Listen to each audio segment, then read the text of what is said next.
Bom, gente, boa noite a todos.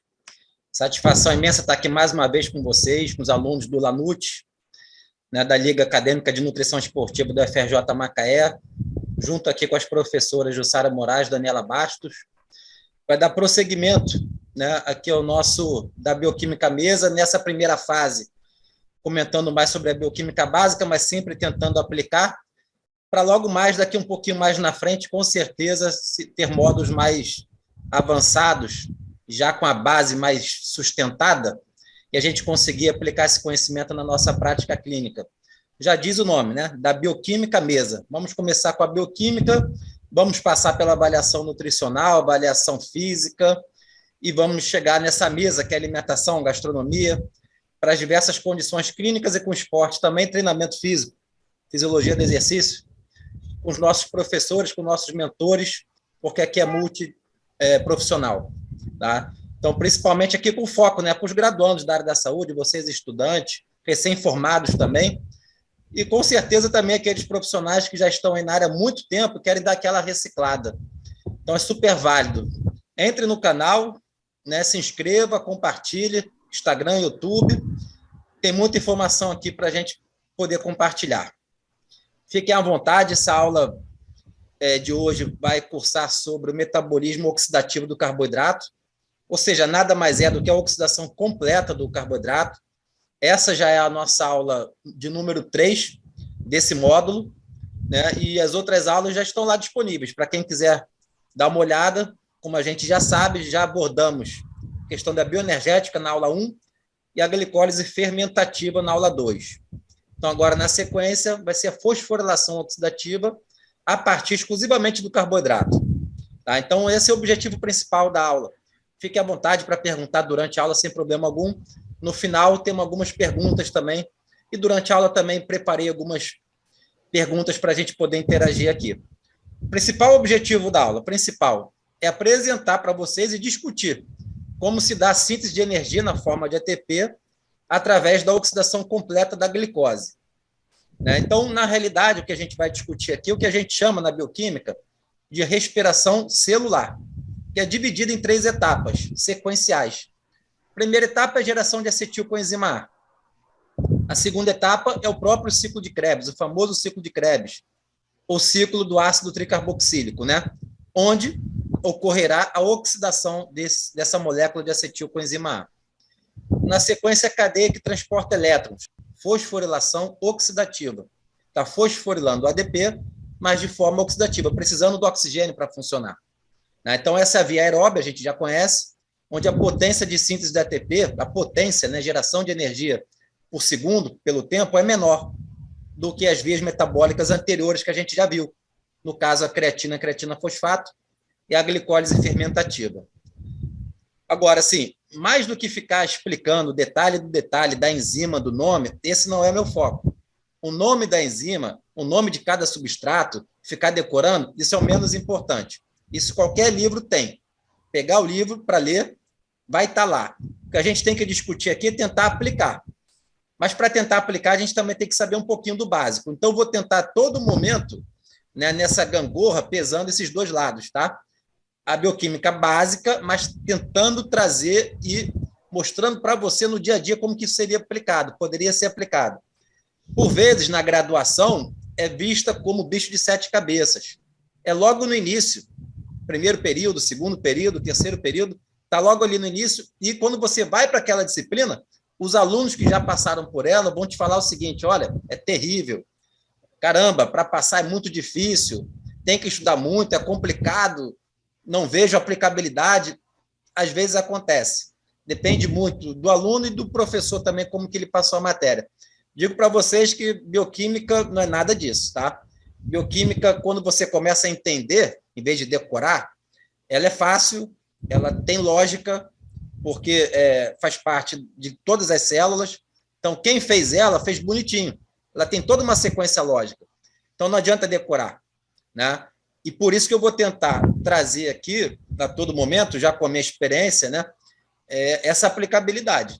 Tentar tirar ela ali do livro texto, aquela rota metabólica, entre aspas, chata, parada, né, mas e trazer uma forma mais lúdica e dinâmica. Esse é o meu principal objetivo. Bom, como eu sempre trago algumas referências bibliográficas, nessa aula eu estou trazendo esse livro. É o que eu mais gosto em bioquímica, dos que eu já li, tá?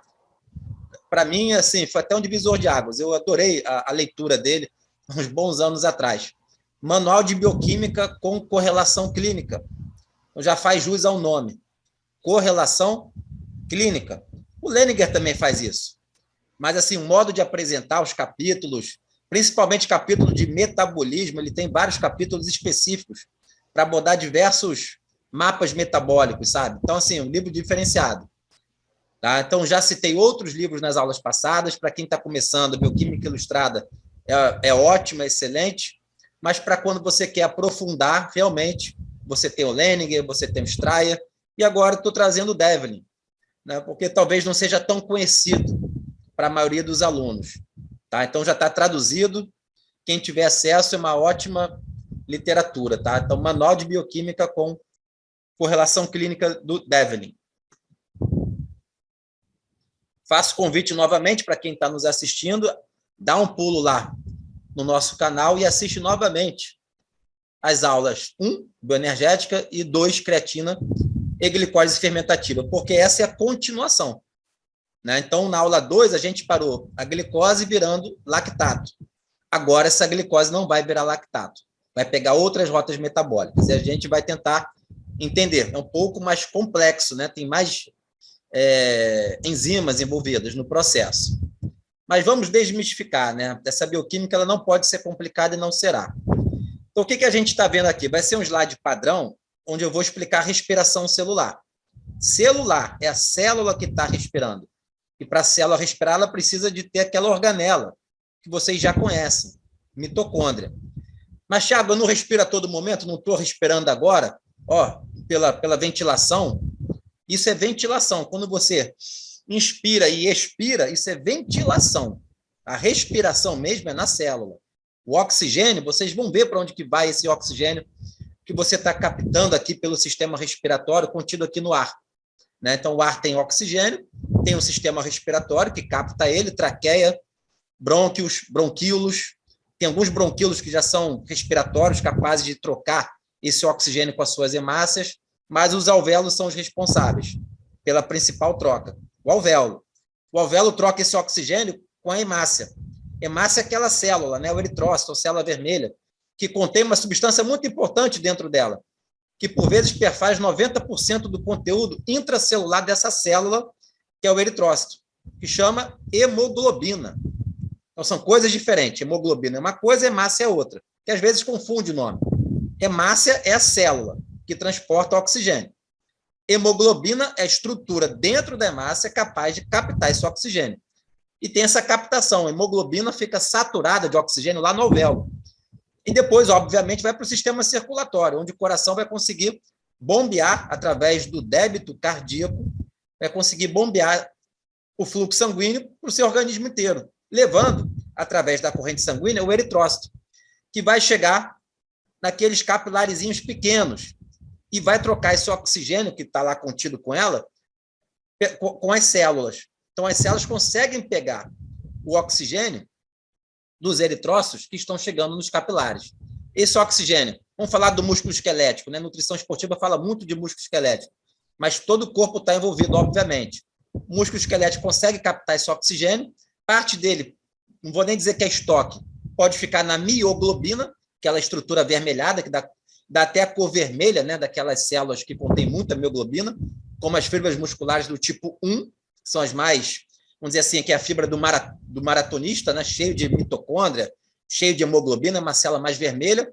Tem aquela célula muscular que é mais opaca ou branca, não tem tanta mioglobina assim. Quem dá coloração é a mioglobina. Então, a mioglobina pode segurar esse oxigênio, mas é pouco, muito pouco. Na verdade, o oxigênio acaba indo para a mitocôndria, como a gente vai ver aqui. Tá? Só estou fazendo essa introdução. Como que, na realidade, o oxigênio chega na célula. Tem todo um sistema respiratório, circulatório, ou seja, o cardiorrespiratório, para poder chegar na sua célula. O que a gente está vendo aqui agora na imagem, a gente já viu na aula passada. Então, a gente viu a glicólise fermentativa. Recordar rapidamente, 1 mol de glicose é convertido em 2 mols de lactato. durante o processo, ao consumo inicial de 2 moléculas de ATP, mas a produção sequencial de 4 moléculas de ATP. Por conseguinte, a gente tem 2 moléculas de ATP como saldo líquido, 2 moléculas de ATP. A produção do NADH, que é regenerado em NAD, né? E essa regeneração é feita a partir do piruvato, que é convertido em lactato. Isso a gente viu, né? Então, tem um grande potencial para gerar energia essa glicose, mas quase não gerou. Só 2 moléculas de saldo. A gente tem que oxidar esse piruvato por completo, vai ser a aula de hoje. A gente também viu que essa glicose no músculo esquelético é basicamente captada pelo GLUT1, que é uma proteína de membrana, que fica direto ali na membrana, no sarcolema, na membrana plasmática, captando essa glicose basal pelo músculo esquelético. E tem o GLUT4 representado no PowerPoint, que ele fica sendo deslocado da presença da insulina ou da contração muscular, basicamente. Esse GLUT4 pode ir para a membrana, o sarcolema, e aumentar, então, o influxo, né, de glicose que estava ali no interstício para o meio intracelular.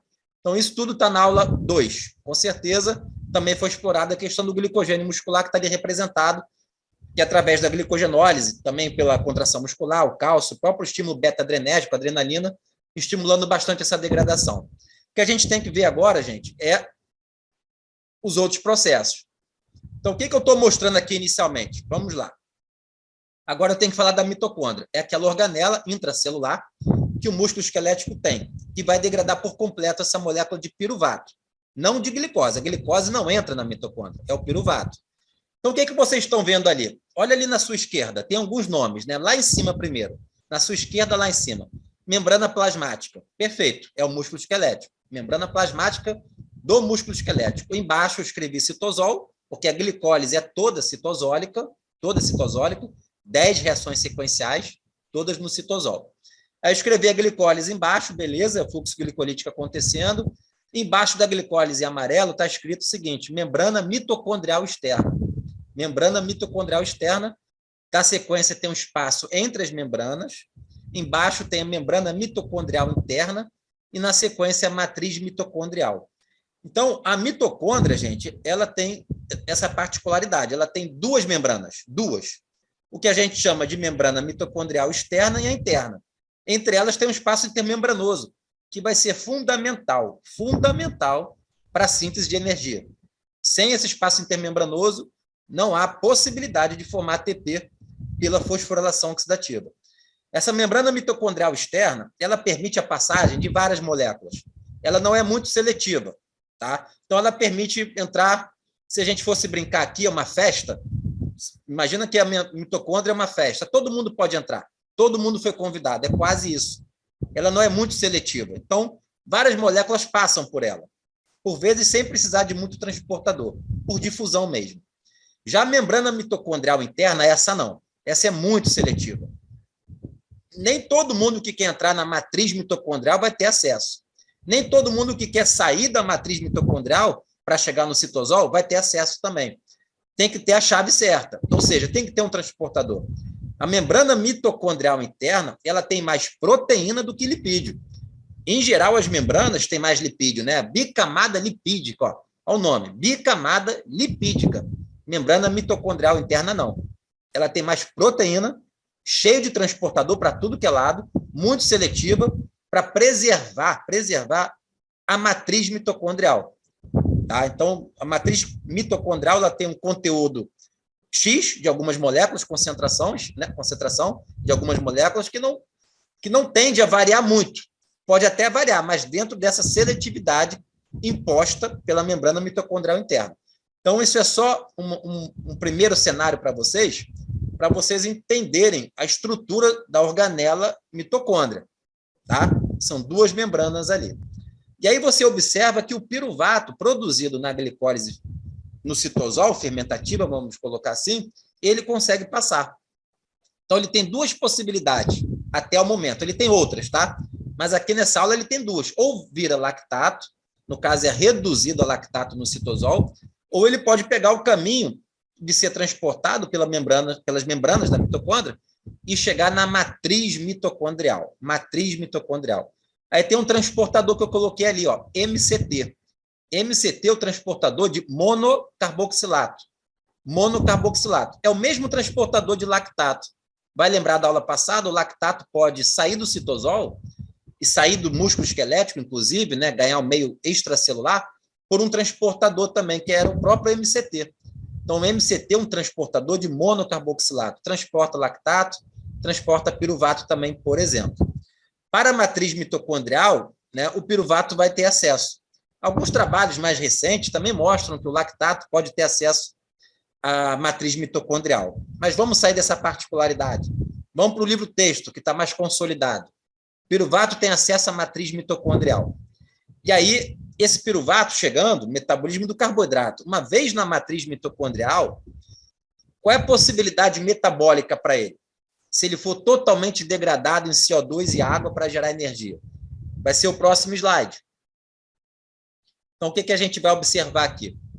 Primeira reação enzimática. Não preciso decorar. Claro que depois de vendo tantas vezes, você acaba decorando, não tem jeito. Mas para a prática clínica, no consultório, você não precisa saber detalhe do detalhe. Tem que saber onde entra o ciclo de Krebs, onde entra uma respiração celular, qual tecido, qual momento metabólico, o que isso aqui tem a ver com gasto energético, que eu vou chegar lá, tem tudo a ver com gasto energético, e por aí vai, mas não o detalhe da enzima. Só que eu vou ter que falar algumas enzimas chaves, só para a gente entender algumas coisas. Então, por exemplo, o piruvato, gente, é o primeiro substrato oriundo lá da glicólise que chega na matriz mitocondrial.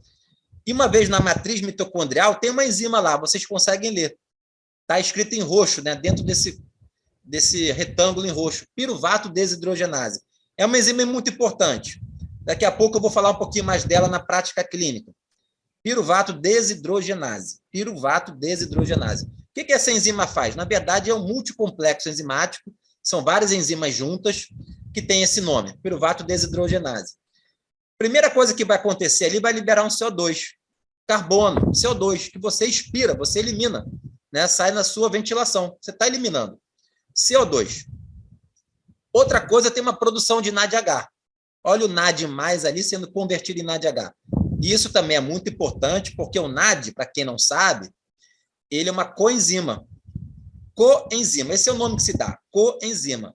Ele não é a enzima em si. A enzima normalmente é uma proteína, mas ele faz parte ali, ele é solúvel, ele pode, em alguns momentos, se ligar nessa enzima ou se soltar da enzima. Tá? Vamos pensar fácil dessa maneira. Então, ele acaba sendo um substrato, né? Acaba sendo, de fato, um substrato ali para essa enzima. A gente só não pode dizer tecnicamente que ele é um substrato porque ele não é consumido. Ele é toda hora regenerado. Então, assim, o nome técnico melhor, realmente, ele é uma coenzima. E o que faz esse NAD? Ele vai tirando elétron. Então, esse NAD+, que está oxidado, fica reduzido no NADH. Ele tira elétron do piruvato. E o piruvato veio da glicose. E a glicose veio do macarrão, veio do pão, veio da fruta, veio da maçã, veio o que você comeu, alimento, comida, ou produto industrializado, sorvete, o que for. Se o alimento ou aquela matriz alimentar tem carboidrato, foi digerido, foi absorvido, chegou glicose no sangue, e seu músculo pegou essa glicose, na verdade, o seu organismo nem sabe se veio da pizza, ou se veio do pão, ou se veio da maçã. É glicose. Independente de onde veio. Não faz diferença. É glicose. Faz diferença várias outras coisas, mas a glicose molécula é igual. C6H12O6. Bom, vamos lá. Esse piruvato chegou na matriz mitocondrial e começa a ser oxidado, metabolizado. Eu quero degradar ele todinho para poder gerar energia. Tem muito potencial de energia, mas eu tenho que drenar. E aí eu preciso de várias reações químicas para chegar nesse processo. Então, primeira parte, piruvato desidrogenase. Retira elétron dele, NADH. Esse elétron vai ser fundamental para a transferência de energia. Entenda esse NADH como futuro ATP, futura moeda de troca para a produção de ATP. Tem uma outra coisa ali na sua direita, ainda na reação da piruvato desidrogenase, que está entrando ali, que é a coenzima A. Tá? Coenzima A vai ser um substrato para essa reação, e aí a gente consegue formar o acetilcoenzima A. Então, a primeira reação, pega o piruvato, retira um CO2, está descarboxilando, liberando CO2, que você vai expirar, eliminar, e a gente forma acetilcoenzima A. Então, essa coenzima A, por exemplo, vem do ácido pantotênico. Ácido pantotênico é uma vitamina. Através da alimentação você consegue.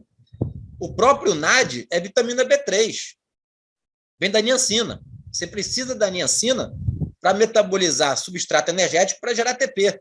Não adianta só comer macarrão com pouca vitamina. Você tem que variar o prato. né? Só comer algo que só tem carboidrato, mas sem ter o micronutriente, também não vai dar certo. E lembrando que vitamina do complexo B, que é fundamental para a geração de energia, é hidrossolúvel. Você não estoca. Se você não comer, ou até se estiver comendo com certa frequência, mas não está absorvendo de forma eficiente, às vezes tem alguma patologia por trás, caramba, você não tem estoque, vai começar a dar problema. Tem uma que é clássica. Quem nunca ouviu em beriberi? Beriberi. Doença clássica que é dada na nutrição. Nos primeiros períodos, é falta da tiamina, ou B1. Tiamina está envolvida ali na piruvato desidrogenase. Tá? O meu modelo está simples, né? Piruvato desidrogenase é dependente de tiamina. E eu estou falando de glicólise, hein? Glicólise. Tudo bem que é na fosforilação oxidativa, mas é do carboidrato. Piruvato desidrogenase é exclusiva do carboidrato. Imagina se isso aqui fosse um neurônio. Sistema nervoso central, sem tiamina. Você não tem acesso à tiamina. Começa a dar problema. De forma crônica, começa a dar problema. Procura depois sobre beriberi. Não é tão comum. Não é tão comum na nossa sociedade. Mas tem alguns nichos que pode ter essa deficiência. Principalmente pessoal de baixa renda, que não tem acesso à comida de verdade. Tem alguns povos asiáticos que só comem arroz. E arroz polido, sem vitamina. Arroz polido, sem vitamina. Inclusive sem a vitamina do complexo B, incluindo a tiamina, a B1. E aí começa a dar problema crônico no sistema nervoso central. Sistema cardiovascular também. O coração começa a dar problema. Então, procura depois, por curiosidade, beriberi. É uma bioquímica básica explicando, né, uma deficiência carencial, seja pela falta da alimentação, ou de repente, algum distúrbio de digestão, absorção, que está dando problema neurológico. Né? O álcool também pode contribuir com isso. Álcool, etanol, crônico, excesso, alcoólatra, que também expolia tudo que é vitamina. Pensa nisso também. Às vezes você tem aquele mendigo de rua que não come, só bebe, não come, só bebe. E às vezes está parecendo, coitado, que ele está ali maluco. Pô, só fala besteira, só bebe, só fala besteira. Doença neurológica ali já está pesada há muito tempo. Não tem tiamina. Pensa nisso. O acetil-CoA, que está sendo produzido ali pela PDH, hoje eu estou falando mais do metabolismo do carboidrato, mas a gente já viu na aula passada. Acetil-CoA é uma molécula-chave que integra. Se você degradar carboidrato, chega no acetil-CoA, como a gente está vendo aqui. Se você degradar lipídio, que é a aula seguinte, você vai chegar no acetil-CoA através da beta-oxidação. Se você degradar alguns aminoácidos, não todos, mas alguns, você vai chegar no acetil-CoA. Se você degradar corpos cetônicos, que é oriundo basicamente do metabolismo de lipídio, mas também temos aminoácidos cetogênicos puros, você também vai chegar no acetil-CoA. Então, a acetil-CoA é uma molécula-chave ali. E ela vai entrar no ciclo de Krebs agora. E a primeira etapa da nossa aula é exatamente isso, gente. Respiração celular. Foi falado no objetivo. Respiração celular. Primeira etapa é formar acetil-CoA. Já formamos acetil-CoA. O que eu tenho que fazer com ele? Oxidar. O acetil-CoA tem muito potencial de energia. Eu tenho que oxidar. O outro detalhe aqui, a glicose tem quantos carbonos? Tem 6. A glicose tem 6 carbonos. Mas ela foi degradada em 2 moléculas de piruvato, correto? 2 moléculas de piruvato. Então, cada molécula de piruvato tem 3 carbonos. 3 carbonos. E o piruvato, ao gerar acetil-CoA, ele perdeu um CO2. Ele perdeu um carbono. Então, a molécula de acetilcoenzimato tem quantos carbonos na estrutura? Tem 2. 2. O piruvato tem 3, mas perdemos um carbono na enzima piruvato desidrogenase. Então, uma descarboxilação oxidativa, né? E a acetilcoenzimato tem 2 carbonos na estrutura. Qualquer dúvida, me pare. Já estamos na matriz mitocondrial, tá, gente? Frisando aqui, o ciclo de Krebs se encontra na matriz mitocondrial. Não é no espaço intermembranoso, não é na membrana, nada disso, é na matriz mitocondrial. Eu vou começar a falar agora do ciclo de Krebs. Na verdade, eu vou mostrar agora as reações enzimáticas. Para mim, é a parte menos importante, mas eu vou ter que apresentar. Na sequência, vamos falar um pouco mais dele na prática, tá? Mas vou ter que falar dele, então, no início, as reações, para vocês verem como que ele funciona. Então, a primeira reação do ciclo de Krebs, a primeira, é a condensação. Você pega uma molécula de acetil-CoA, que tem 2 carbonos, e junta, né, condensa, com a molécula de oxalacetato. Oxalacetato. Está tudo no livro básico lá, e vocês podem depois rever essa aula quantas vezes quiser. Né? Não precisa decorar nome. Acetilcoenzimar mais oxalacetato condensado gera aquela molécula de citrato ali. Bom, acetilcoenzimar eu já sei, tem 2 carbonos na estrutura. O oxalacetato tem 4 carbonos na estrutura. Quando eu condenso e junto os dois, eu formo uma molécula com 6 carbonos, que é o citrato. Citrato tem 6 carbonos. O que vai acontecer no ciclo de Krebs? O ciclo de Krebs já diz o nome, é um ciclo. Diferente da glicólise fermentativa, que é uma via, é uma reta linear, aqui é um ciclo. Então, o ciclo, gente, ele vai regenerar o oxalacetato. Então, o oxalacetato sumiu porque virou citrato, ao ser condensado com acetil-CoA, mas o citrato, nas reações subsequentes do ciclo de Krebs, ele vai perder 2 carbonos, os 2 carbonos do acetilcoenzima A. O citrato vai perder os 2 carbonos na forma de CO2, que você vai expirar, vai eliminar. E esses 2 carbonos que o citrato está perdendo são oriundos do acetilcoenzima A. E o acetilcoenzima A foi oriundo do piruvato, que foi oriundo da glicose. Você está vendo que a glicose está sendo totalmente oxidada. Aquelas 6 moléculas de carbono da glicose vão virar 6 moléculas de CO2. Os 6 carbonos da glicose vão virar 6 moléculas de CO2, que vão ser eliminados. Glicose virando lactato não liberou nenhum CO2, nenhum. Todos os carbonos estão ali no lactato. 3 carbonos do lactato, da molécula, são 2 moléculas de lactato, cada uma com 3 carbonos. Então não liberou CO2. Aqui está liberando. Piruvato desidrogenase já liberou primeiro. Temos 2 carbonos ainda com acetil-CoA, que se juntou com oxalacetato, que tem 4 carbonos, e formou o citrato, que tem 6. No ciclo de Krebs, vamos perder mais 2 carbonos, na forma de CO2, por volta do ciclo de Krebs, regenerando o oxalacetato. Então, o oxalacetato seria uma molécula que fica ali toda hora sendo regenerada, para poder pegar mais acetil-CoA e fazer o ciclo andar. Essa seria mais ou menos a ideia. Então, formamos o citrato. Tem a enzima que faz isso, tá? É a citrato sintase, enfim, e formamos o citrato. Primeira reação. Essa citrato sintase, em vários artigos científicos, é a enzima que é avaliada a atividade dela, a atividade enzimática, para poder avaliar o quanto que o ciclo de Krebs está funcionando. Tá? Então, é avaliado a atividade enzimática da citrato sintase. Bom, na sequência, temos o isocitrato. O citrato é convertido em isocitrato. Nada assim para falar de relevante aqui, tá? O citrato é convertido em isocitrato. Na sequência, esse isocitrato perde mais um CO2. Muito parecido com a reação da piruvato desidrogenase. É uma descarboxilação. Estamos perdendo outro CO2 de forma oxidativa. Estou produzindo um NADH, igualzinho a piruvato desidrogenase. Esse NADH você já sabe, é um cofator. Melhor dizendo, é uma coenzima. E vai pegar os elétrons, né, dessas moléculas para depois gerar energia na forma de ATP. Daqui a pouco a gente vai ver como. Tá? Então, o isocitrato, de forma também, como eu acabei de citar, uma descarboxilação oxidativa, perdemos outro CO2, olha lá, estamos eliminando, expirando, e formamos o alfa-cetoglutarato. Então, o alfa-cetoglutarato tem 5 carbonos na estrutura. 5 carbonos na estrutura. E formamos o primeiro NADH do ciclo de Krebs. E liberamos também a coenzima A aqui, olha aqui, ó. Liberamos a coenzima A. Acetilcoenzima A, tem uma coenzima A na estrutura. Acetil, que tem 2 carbonos, junto com a coenzima A. Logo na primeira reação do ciclo de Krebs, é liberado essa coenzima A.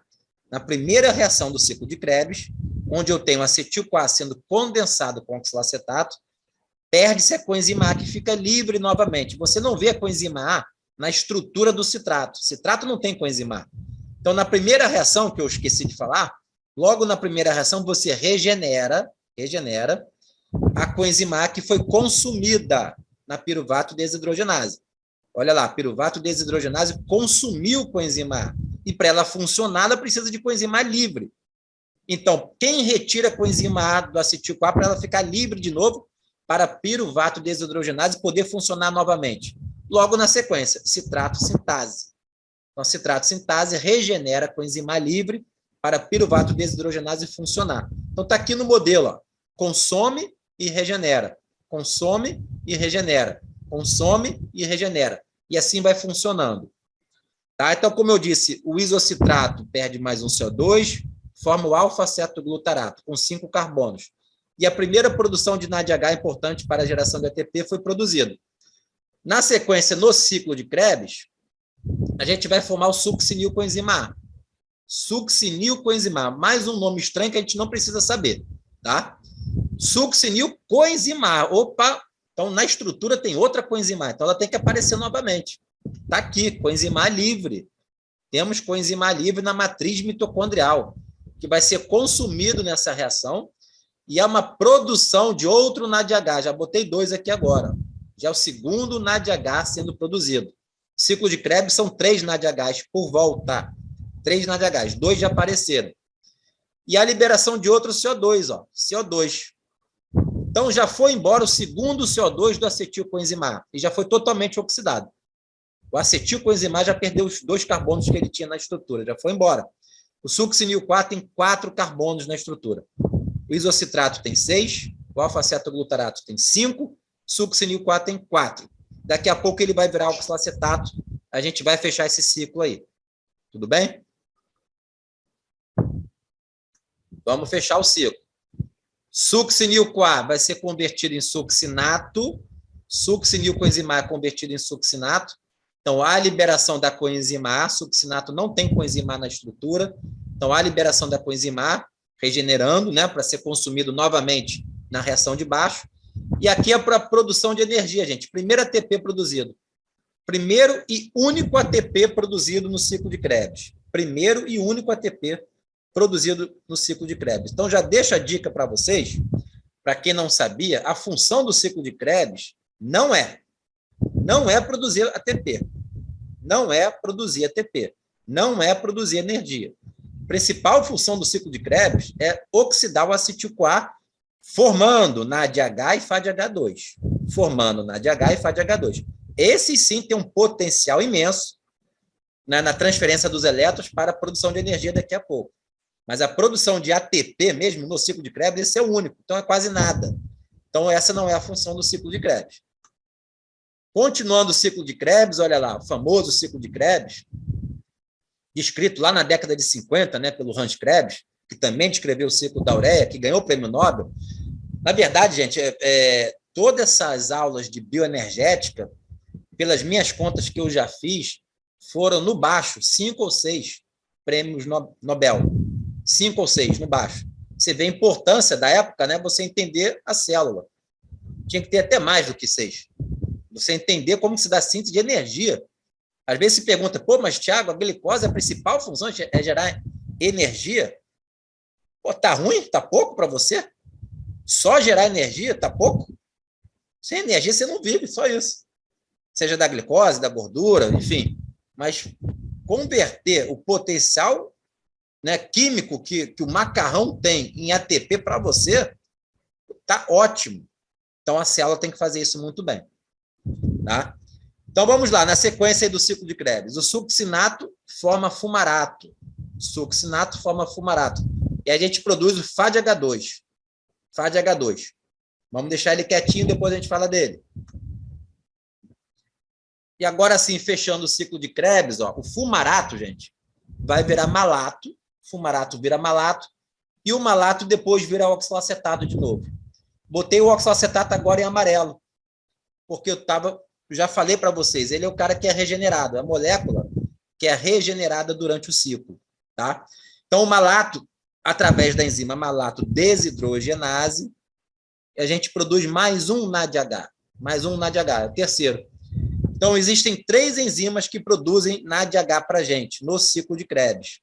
Tá? Então, a gente já viu aqui as 3, e a gente tem a produção de um ATP, tem a produção de um FADH2, e de 2 moléculas de CO2.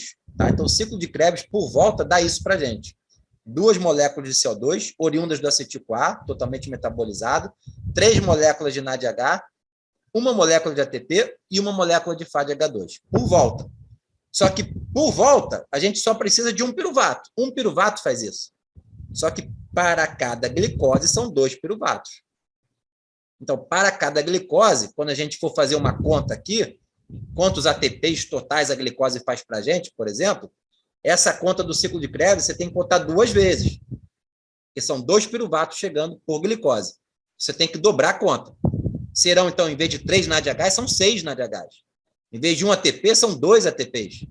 Em vez de 1 FADH2, são 2 FADH2, tudo dobrado, para cada glicose totalmente metabolizada. Então, por exemplo, vamos lá, ciclo de Krebs, gente. Perguntas aqui na caixa. Ó. Ciclo de Krebs. Aeróbio, entre aspas, eu brinquei aqui, aeróbio, ele não usa oxigênio. Nenhuma reação aqui tem oxigênio. Mas ele, de fato, faz parte da via aeróbia. Sem o oxigênio, em última análise, ele não funciona. Você vai entender por que daqui a pouco. Em última análise, ele não funciona, apesar dele próprio não utilizar diretamente o oxigênio. Então, ele faz parte da via aeróbia. A via anaeróbia, a gente viu na aula passada, e não entrou o ciclo de Krebs. Então, ele faz parte, de fato, da via aeróbia. Localização matriz mitocondrial, essa localização dele. Dependente de micronutriente para funcionar? Com certeza. Eu dei o exemplo aqui da tiamina, né? Que faz parte ali da piruvate desidrogenase, faz parte da isocitrato desidrogenase também, alfa-cetoglutarato desidrogenase também, depende de tiamina. Ácido lipóico também é dependente, ciclo de Krebs. Niacina, que é o NAD, né? Riboflavina, que é o FAD, está contido no FAD. Então, assim, ácido pantotênico, que é a coenzima A, está contido na coenzima A. Então, micronutriente, com certeza, o ciclo de Krebs vai demandar. Micronutriente, ciclo de Krebs vai demandar. Então, a gente precisa analisar isso também com os nossos clientes, pelo menos aquela avaliação do que ele vem comendo, né? Se só come literalmente fast food porcaria, talvez ele não tenha acesso a tanto micronutriente, está faltando energia no treino e está achando que é carboidrato que está faltando. Não está faltando carboidrato. Está faltando é o vento da vela para o barco andar, barco a vela, que é o micronutriente. Principal função do ciclo de Krebs.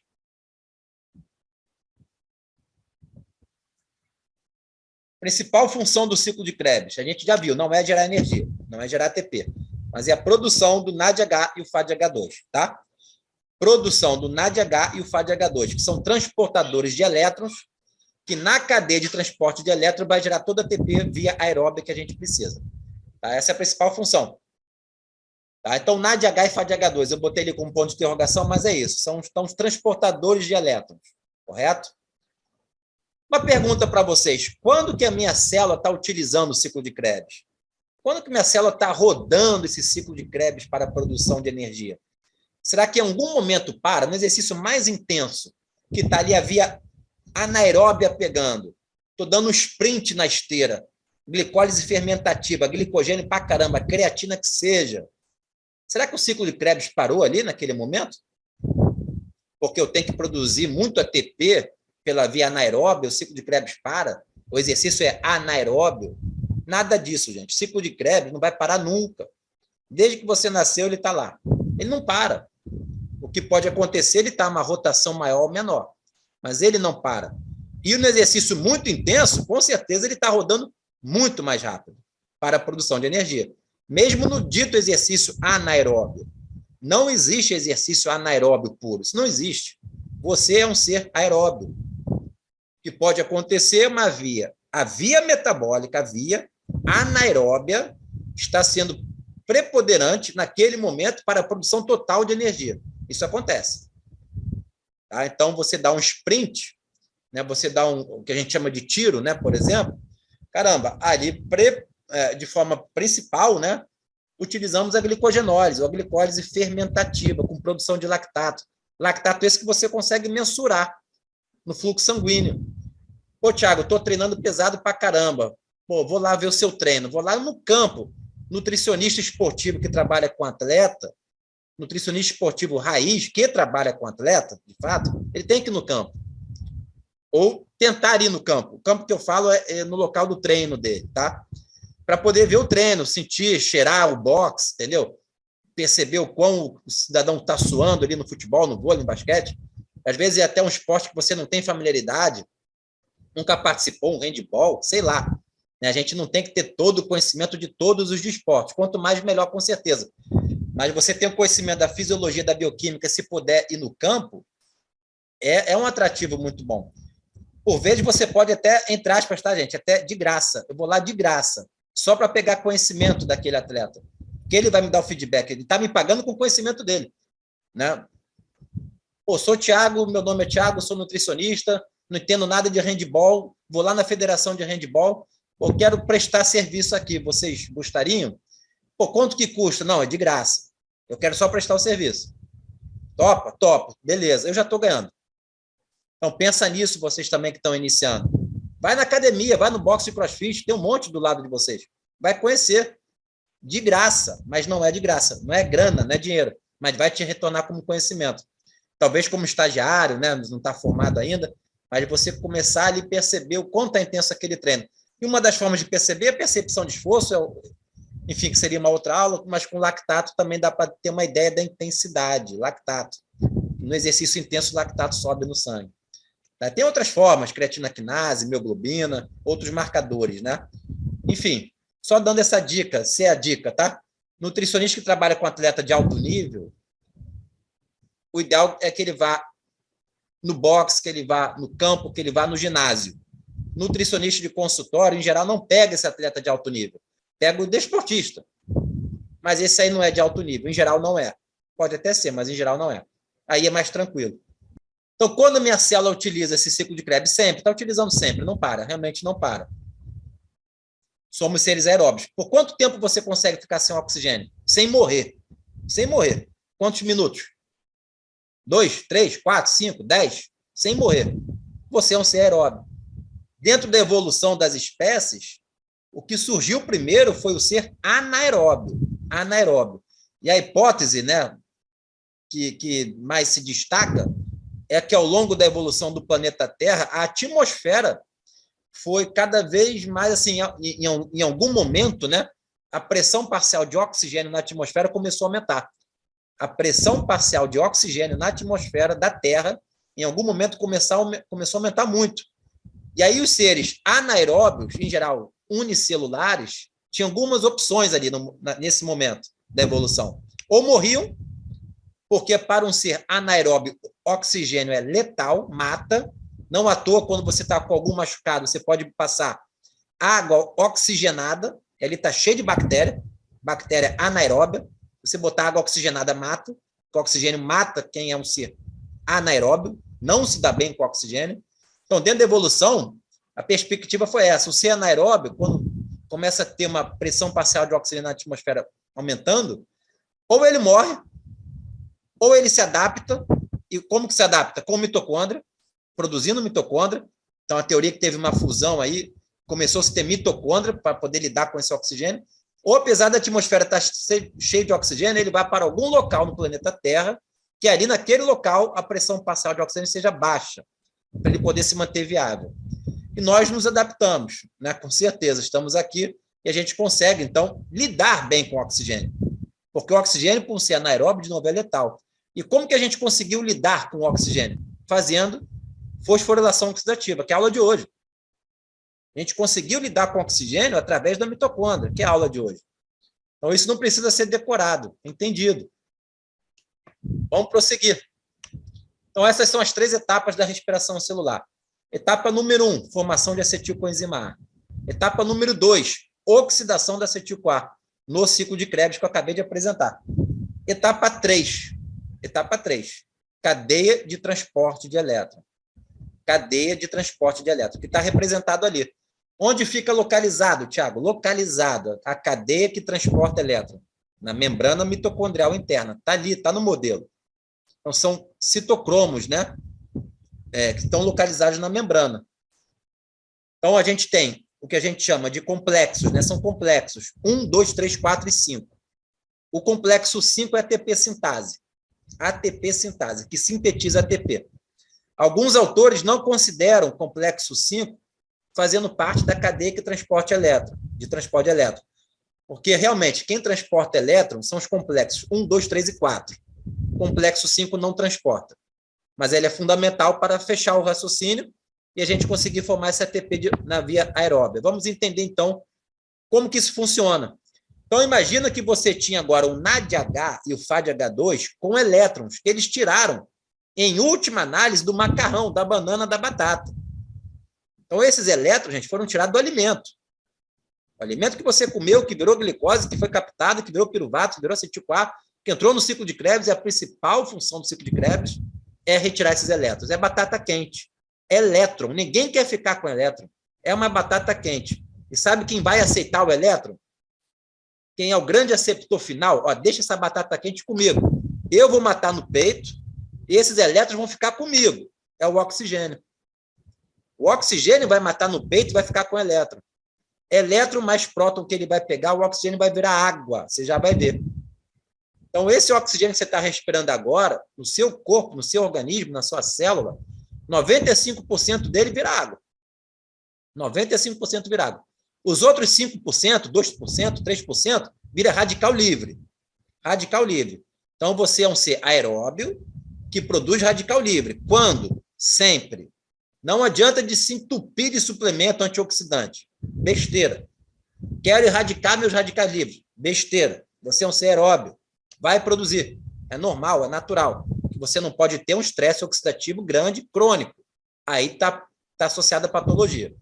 Mas um estresse oxidativo ameno, que tem início e fim, que é a respiração celular, esse não é deletério. Inclusive, ele é bom. A gente já sabe, no exercício físico, por exemplo, que produz radical livre, ele faz parte da sinalização celular, né, que está envolvido com a adaptação da célula, frente àquele esforço. Isso também é um tema para uma outra aula.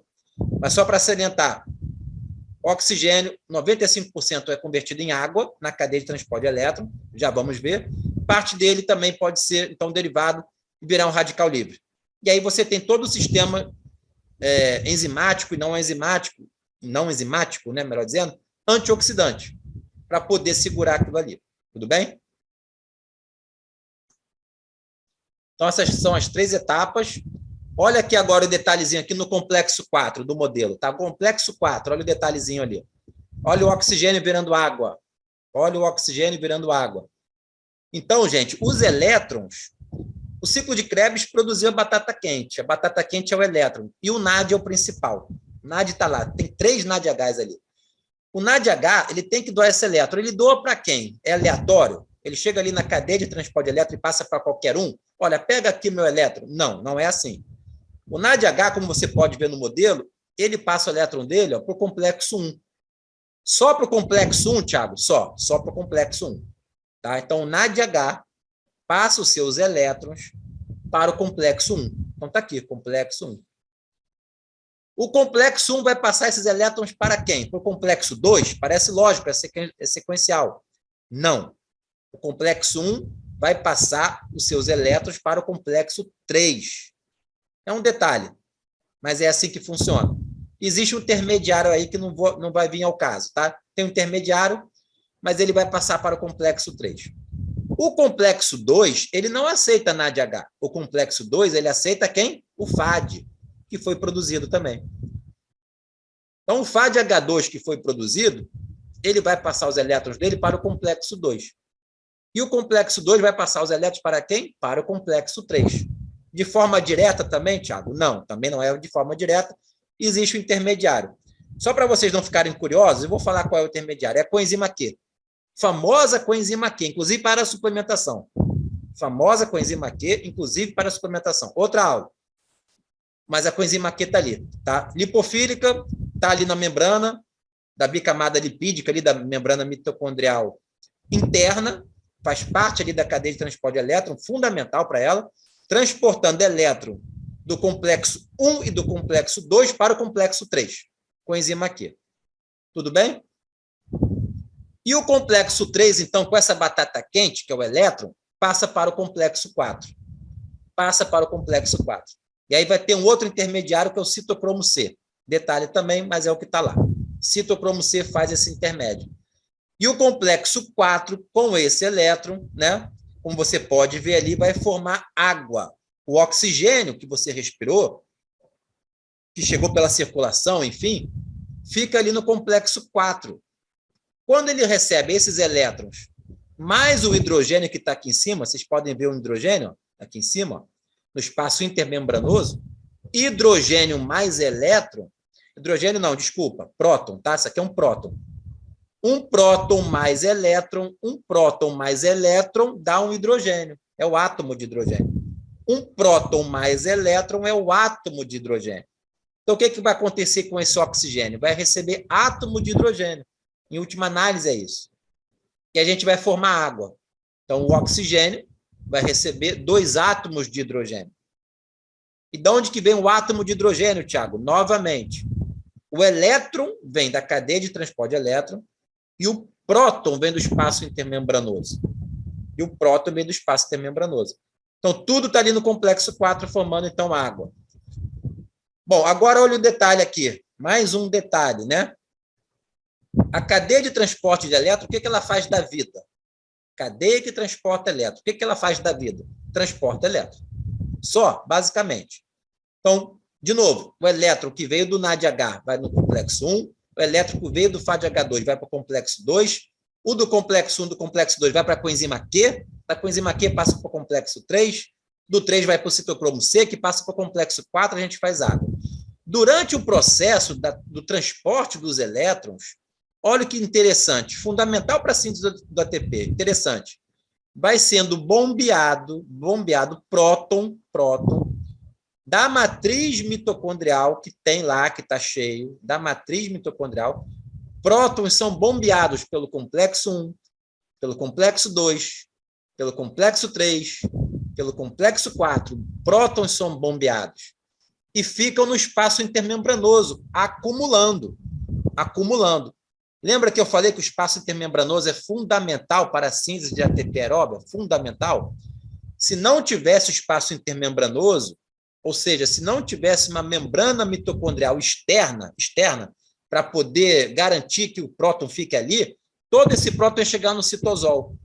E aí tudo que eu vou explicar agora iria se perder. Tudo o quê, Tiago? A síntese de ATP aeróbia. Preste atenção.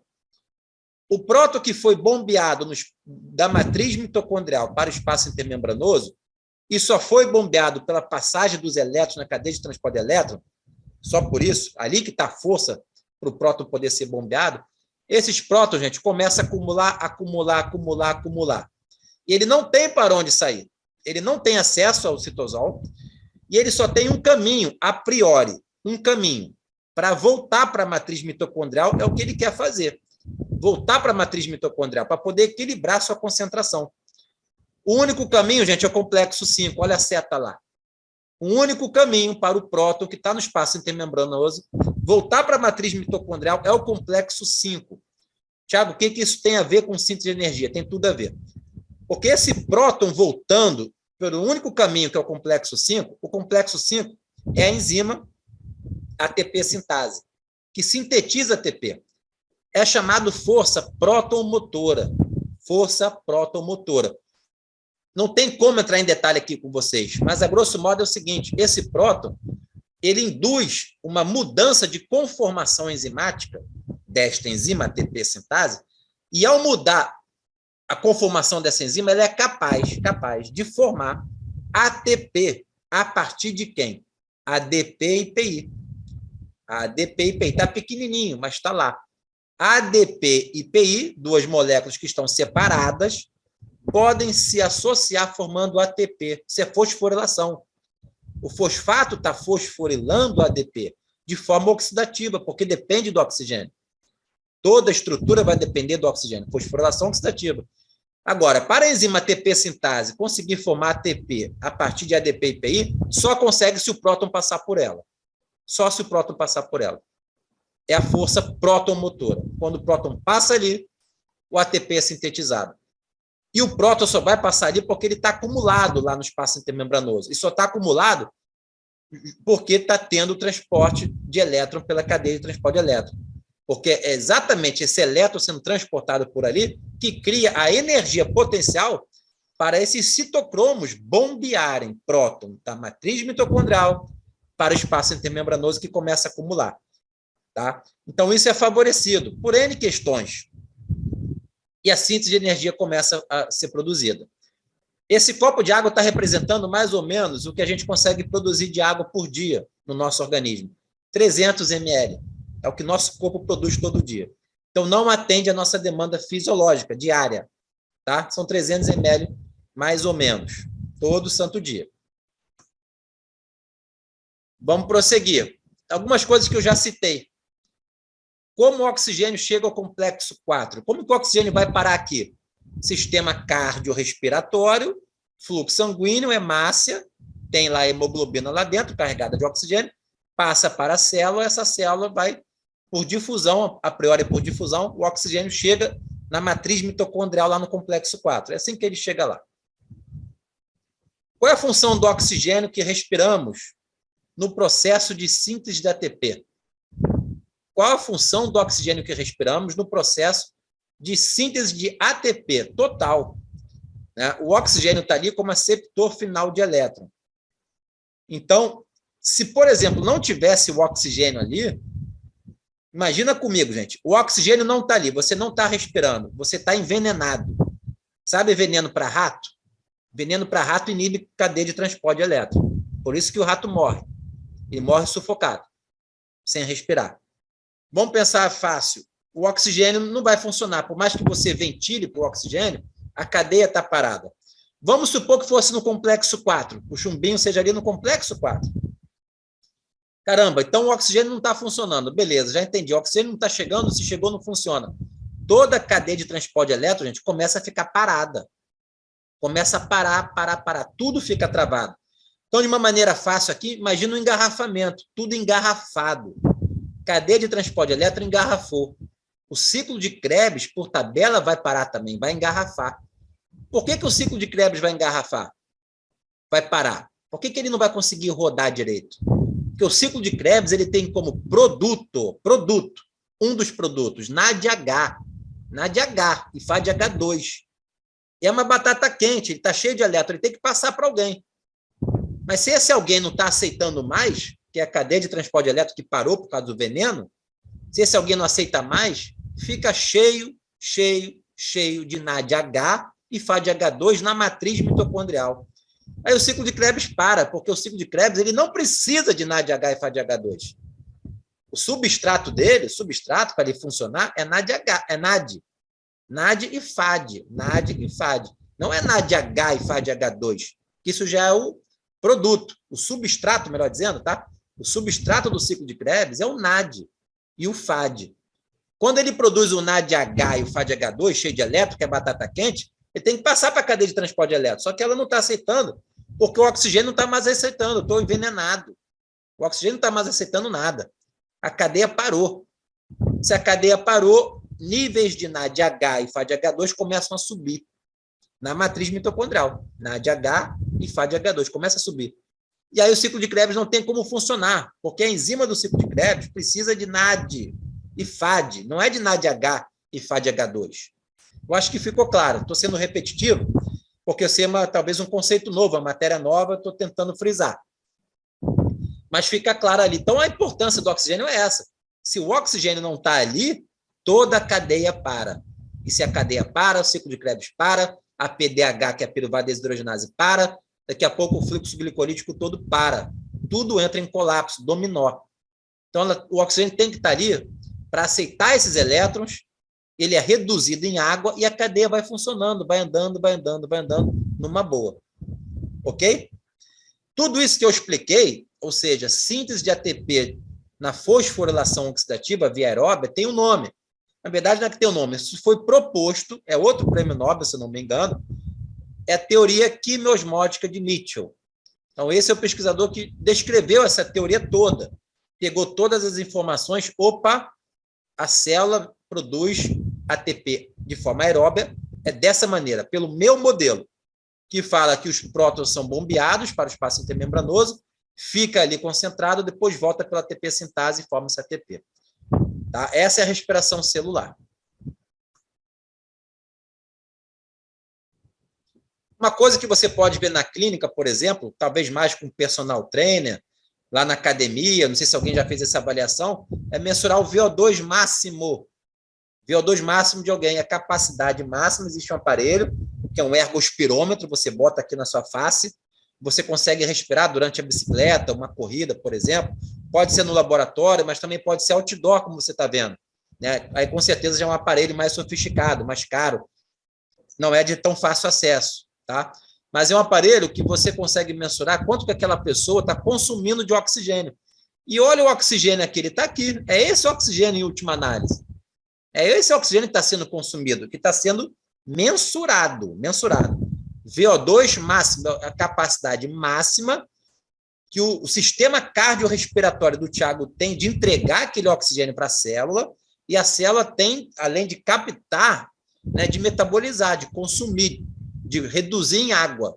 Tá? Então, são essas 3 etapas: sistema respiratório, circulatório e o periférico, que é o músculo, é a célula captando e metabolizando, consumindo esse oxigênio. Esse é o VO2 máximo, que pode ser até um marcador, não vou dizer de performance, que existem outros marcadores, mas pelo menos de condicionamento cardiorrespiratório.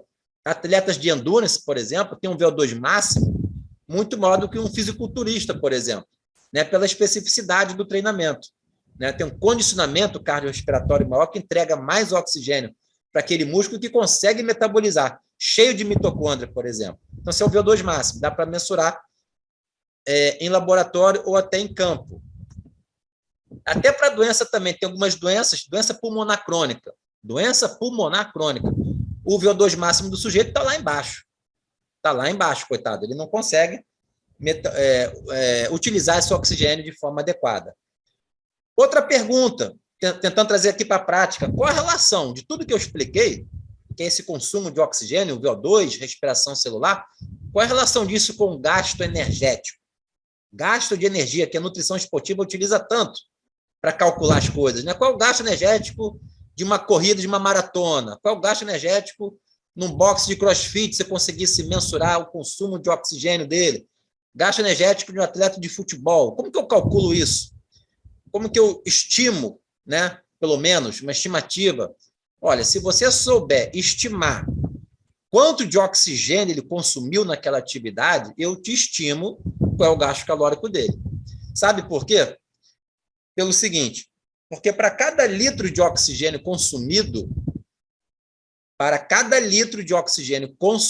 pelo seu paciente, seu cliente, naquela atividade, por exemplo, são mais ou menos, tá? Mais ou menos 5 calorias. Mas, Thiago, como que existe essa relação? Consumir oxigênio, gastei caloria? Se você for perceber, gente, é aula de hoje. Então, é um sistema, olha uma palavra-chave aí. É um sistema acoplado. Isso é uma palavra-chave. Acoplado. O que está acoplado, Thiago? O que você está querendo dizer com acoplado? Está acoplado o consumo de oxigênio com síntese de energia. E essa síntese de energia na forma de ATP, que aconteceu pelo consumo de oxigênio, graças ao consumo de oxigênio, ele aconteceu, se a gente for olhar de trás para frente, bom, ele aconteceu porque teve uma cadeia de transporte de elétron. Ele aconteceu porque teve a produção de NADH e FADH2 no ciclo de Krebs. Mas esse NADH e FADH2 veio do acetil-CoA. Mas esse acetil-CoA veio do piruvato, ou da gordura ou da proteína. Veio de algum lugar. Mas veio do piruvato aqui nessa aula. O piruvato veio da glicose. A glicose veio do macarrão, veio da maçã. Então, em última análise, está tudo acoplado. Se eu perguntar aqui, por exemplo, né, Daniela, você consegue agora, nesse momento, parada, sem fazer exercício, aumentar o seu consumo de oxigênio? Por favor, eu te dou R$1.000. Aumenta agora o seu consumo de oxigênio. Sem se mexer. Não dá. Não dá. Por que não dá? Porque está acoplado. A Daniela só vai aumentar o consumo de oxigênio dela se for para produzir energia. Se for para produzir energia. Ela consegue aumentar o consumo de oxigênio dela mensurado se ela começar a andar, a caminhar, a correr. Aí ela vai aumentar o consumo de oxigênio dela. Não dá para aumentar sem estar acoplado. Tem uma entre aspas aí, tá? Tem alguns desacopladores. O nome é até sugestivo. Estou falando de fármaco, por exemplo, que desacopla todo o sistema. Então, quem quiser, por exemplo, por curiosidade, depois procura, década de 50, bota isso no Google, dinitrofenol. Segunda Guerra Mundial, década de 50, 40, utilizava-se muito como termogênico, inclusive para emagrecer. Efeito colateral dele, dependendo da dosagem E o quão sensível era o sujeito? Efeito colateral. Levava a óbito. Levava a óbito. Porque desacoplava tanto esse sistema que ficava inviável o sujeito produzir ATP via aeróbia. O sujeito tomava tanto fármaco, que o dinitrofenol chegava lá na membrana mitocondrial interna e fazia um buraco nela, literalmente um buraco. Para ficar fácil aqui, o raciocínio é isso. Um dinitrofenol, um fármaco forte, dependendo da dosagem, chega na membrana mitocondrial interna e faz um buraco. Qual é o impacto disso, Thiago? Fazer um buraco na membrana mitocondrial interna. O impacto disso é o seguinte: todo aquele próton que estava no espaço intermembranoso, que ia passar pelo complexo 5 formando ATP, não passa mais pelo complexo 5, passa pelo buraco. Passa pelo buraco e volta para a matriz mitocondrial pelo buraco, pelo termogênico. Claro que tem termogênicos aí no mercado que estão longe de ser um dinitrofenol, né? E tem até outras ações que não essa, de desacopladores. Tá? Não tem essa função. Mas, por exemplo, você pode ir para o tecido adiposo marrom, que é outro tecido, tem nada a ver com o tecido adiposo branco. O tecido adiposo marrom está cheio de termogenina, é uma proteína. Termogenina. Tecido adiposo marrom, que tem mais em recém-nascido, com a grande função de produção de calor, nem tanto de ATP, de energia, mas produção de calor. E a termogenina é isso, é um desacoplador, é natural, fisiológico. Então, o tecido adiposo marrom, recém-nascido, que até então estava na vida intrauterina, num lugar bem quente, quando ele sai para o meio externo, pode estar no frio. E aquele bebezinho tem que sobreviver no frio. Imagina lá atrás, não tem casaco, não tem nada disso. Tinha que sobreviver. E o tecido adiposo marrom produzia muito calor para ele. Como, Thiago? Queimava a gordura para burro, mas não para gerar ATP, para gerar calor. Como que é possível? Fazendo tudo que eu expliquei aqui. Mas chega lá no tecido adiposo marrom, tem um buraco, que é a termogenina. UCP. UCP, do inglês. Uncoupling Protein. Uncoupling Protein, proteína desacopladora. Desacopla o quê, Thiago? A fosforilação oxidativa. Desacopla a cadeia de transporte de elétron com a síntese de ATP, porque faz um buraco, faz um rombo na membrana mitocondrial interna. E aí todo aquele próton fundamental que passa pelo complexo 5 para ativar a síntese de ATP se perde, porque ele passa pela termogenina, produzindo calor, tecido adiposo marrom. E aí sim, lá fundamental funciona. Tá? Então, pensa nisso aí também. É um sistema totalmente acoplado, gente. Você só respira mais para produzir energia. Energia. Tá? Então, tem que fazer exercício. Aí você aumenta aí seu VO2, seu consumo de oxigênio. E se você comer muito e não gastar, essa energia está chegando no seu sistema. Mas se você não está gastando, vai acumular. Vai ganhar gordura corporal. Gordura corporal. Vai ficar cada vez mais obeso. Chega muita energia, mas você não queima via fosforilação oxidativa. Porque para queimar, você precisa dar demanda de energia. Fazer exercício, demanda. Vou prosseguir aqui. Bom, regulação dessa via, regulação da respiração celular. Vamos falar bem simples, passar rápido aqui. O que você está vendo no slide agora? Como que isso tudo aqui é regulado? De forma bem simples. Olha a contração muscular acontecendo, tá vendo? Está aqui em cima no slide. Contração muscular acontecendo. O que a contração muscular faz? Quebra ATP e produz ADP. Quebra ATP e produz ADP. Quebra ATP e produz ADP, todo momento. Isso porque eu estou no músculo esquelético. Poderia ser qualquer célula. Tem a bomba só de potássio TPase, tem um monte de enzima que degrada ATP a todo momento, para manter a viabilidade celular. Então, gente, olha o que está acontecendo. O ADP está sendo produzido a todo momento. ADP, produzido a todo momento. E aqui esse ADP está no citosol. Citosol. Ele entra na matriz mitocondrial, olha que legal. Ele entra na matriz mitocondrial, existe um transportador para isso, ele entrou. E lá na matriz mitocondrial, ele vai estimular quem a produzir ATP? Quem que ele estimula? O complexo 5. Então, quanto mais ADP é produzido no citosol, na contração muscular, por exemplo, você está lá na esteira 10 por hora, 15 por hora, quanto mais ADP é produzido, mais ele entra na matriz mitocondrial e mais ele estimula esse complexo 5. Complexo 5 estimulado vai aumentar a demanda pela cadeia de transporte de elétron. E a cadeia de transporte de elétron vai acelerar. Cadeia de transporte acelerando vai estimular o ciclo de Krebs a acelerar. O ciclo de Krebs acelerando vai estimular a PDH a acelerar. A PDH, que é a piruvato deshidrogenase, acelerando, vai estimular o fluxo glicolítico a acelerar. E tudo vai em cadeia. Em cadeia. Entendeu? Tudo vai em cadeia. E aí, então, a produção de ATP pelo complexo 5, e o ATP foi produzido. Aonde, Tiago? Na matriz mitocondrial. Mas ele tem que ir lá para o citosol, resolver o problema lá do citosol. Então, ele tem que ir para lá, e vai. Como? O ATP, que foi produzido na matriz mitocondrial, através de transportadores, vai chegar no citosol. O que vai acontecer com o ATP no citosol? Vai ser convertido novamente em quê?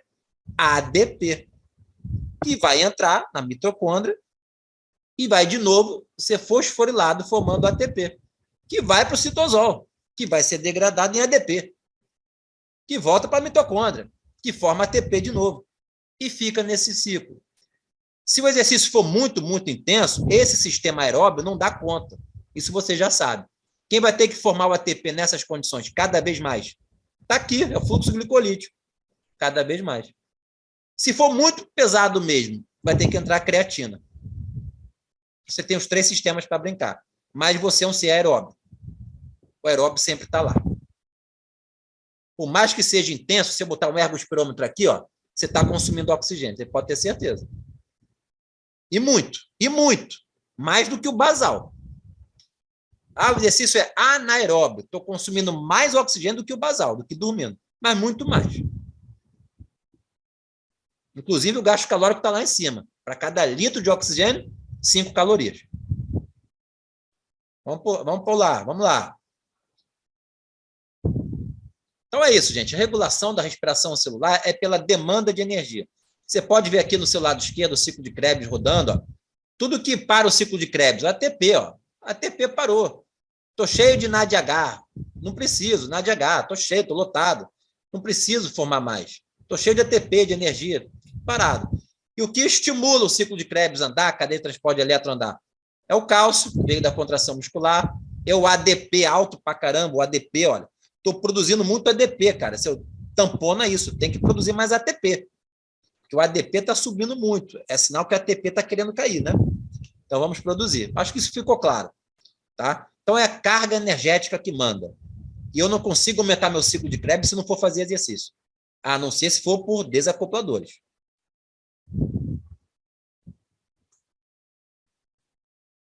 Vamos lá. E aí, para quem gosta de conta, a gente pode fazer uma conta aqui rápida. Depois vocês vêm com calma, tá? Vamos fazer uma conta rápida aqui. Quanto de energia a gente produz? Quanto de ATP a gente produz por glicose, virando lactato? Isso foi a aula passada. Glicose é lactato. Saldo líquido, 2 moléculas de ATP, só 2. Eu falei que isso era muito pouco. Muito pouco. Se eu queimasse a glicose inteira, vou produzir muito mais ATP. E é isso que eu estou mostrando aqui agora. Total de ATP produzido na fosforilação oxidativa, a partir da glicose. Total de ATP produzido na fosforilação oxidativa a partir da glicose. Vamos lá. Glicólise. São 2 ATPs líquidos. Isso todo mundo sabe, correto. Mais 2 moléculas de NADH. Então, olha o detalhe aqui. Mais 2 moléculas de NADH. Está aqui o NADH. Mas como assim, Tiago? O NADH não vai ser convertido em lactato? Não vai reduzir o piruvato a lactato? Não, não vai. Se o piruvato vai entrar na matriz mitocondrial, esse NADH não está reduzindo piruvato nenhum para formar lactato. O piruvato está entrando na matriz mitocondrial. Então, nesse caso específico da glicólise aeróbia, esse NADH não está servindo para reduzir piruvato para virar lactato. Ele vai ficar ali. Tá? Ele está ali. Então, eu estou contando o NADH aqui sim. Quando eu quebro essa glicose inteira, eu estou contando o NADH citosólico também. Bom, do piruvato, tá aqui, ó, do piruvato virando acetil-CoA, olha lá, do piruvato virando acetil-CoA, eu vou produzir 2 moléculas de NADH. É uma molécula de NADH por piruvato. Como é tudo dobrado agora, são 2 NADHs. Tá aqui o NADH sendo produzido, ó, pela piruvato desidrogenase, né? Então, são 2 NADHs, é tudo dobrado, tá ali, tudo dobrado. Então, são 2 NADHs. 2 NADHs. E por volta do ciclo de Krebs, mas são 2 voltas, já sei que são 2 voltas, então já vou contar como 2. São 2 moléculas de ATP, 2 moléculas de ATP, está aqui, 2 de ATP, mais 6 moléculas de NADH, mais 6 moléculas de NADH, e mais 2 moléculas de FADH2, mais 2 moléculas de FADH2 que estão aqui. Tiago, soma isso tudo para mim. Total. 2 ATPs mais 2 ATPs são 4 ATPs. 2 mais 2, 4. Quantos NADHs eu tenho? Eu tenho 2. Eu tenho mais 2 aqui, já são 4. Tenho mais 6, são 10. 10 NADHs. E FADH2 só tenho 2 mesmos. Então, eu tenho 4 ATPs, mais 10 NADHs e 2 FADH2. Quantos ATPs totais, Tiago, eu tenho nisso? Aí eu vou dizer para vocês agora. Gente, nos livros mais atuais, o que a gente vai ter é o seguinte: para cada NADH que doa os seus elétrons na cadeia de transporte elétrico, vai conseguir bombear aqueles prótons, que em última análise vão gerar ATP, pela força protomotora, no complexo ATP sintase ou complexo 5, cada NADH 2,5 ATP. Livro mais velho, ele coloca 3. Livros mais atuais, 2,5. Para cada FADH2, 1,5 ATPs. Livros mais velhos colocam 2. Mais atual, 1,5. Aí é só você fazer conta agora. Total de ATP são 4. 4 estão aqui. Mais 10 NADH. Se cada NADH são 2,5, vezes 10 dão 25. 25 ATPs. São 2 FADH2. Para cada FADH2 é 1,5. Tá? Então, vezes 2 dá 3. 4 mais 25, 29. Com 3, 32. 32. Molécula de glicose totalmente oxidada são 32 ATPs. Molécula de glicose virando lactato na glicólise fermentativa são só 2. Muito menos. Então, olha só, parece um paradoxo. Quando eu dou aquele tiro intenso, eu uso glicólise fermentativa para produzir muito ATP, um caminhão de ATP. Mas calma aí, Tiago, são só 2.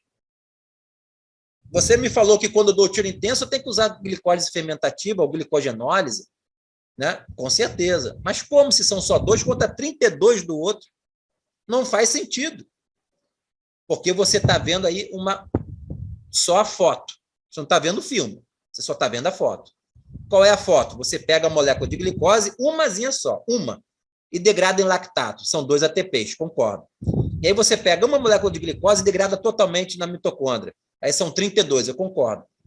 Você pegou uma molécula de glicose. Agora faz o seguinte para mim. Em vez de pegar uma molécula de glicose, pega 1000. 1000 virando lactato. É muito rápido.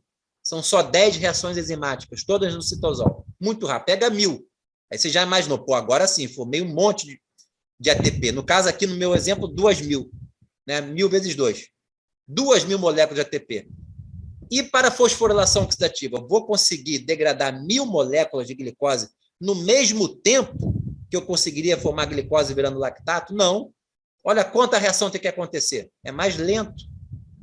Tem que entrar piruvado na mitocôndria, tem que ter piruvado de deshidrogenase, tem que ter ciclo de Krebs, tem que ter cadeia de transporte elétrico, e isso leva tempo.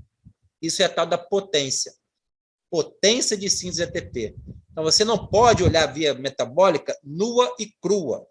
Você tem que olhar em quanto tempo ela faz isso.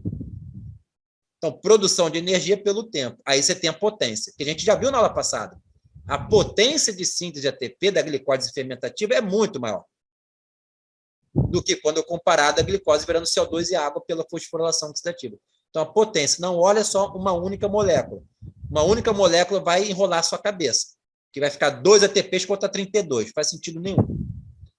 O outro ponto que eu não vou entrar em detalhe aqui, eu botei aqui 32 moléculas de ATP. Beleza, mas se a lançadeira for malato-aspartato, porque se a lançadeira for glicerol fosfato, dá 31. Gente, esquece. Se quiser, pergunta no chat, ou depois tira dúvida comigo. Essas lançadeiras, o nome é esse. Quem quiser, depois também procura. Né? É bom também ter o aluno ativo, proativo. Depois procura lá no Google, vai no Leninger, no Straya, para você ver por que tem essa diferença na somatória total de ATP. E essas lançadeiras têm a ver com esse NADH que está aqui no citosol. O NAD-H-citosol, entre aspas, ele tem que chegar na mitocôndria, no complexo 1, entre aspas. Como que ele faz isso? Tem lançadeira. Então, existem duas descritas. Lançadeira malato-aspartato e lançadeira glicerol-fosfato. E dependendo da lançadeira, vai ter uma coisinha ali que vai mudar o ATP total. Tá? Mas vamos pular, que é detalhe do detalhe, que para a clínica não faz diferença alguma.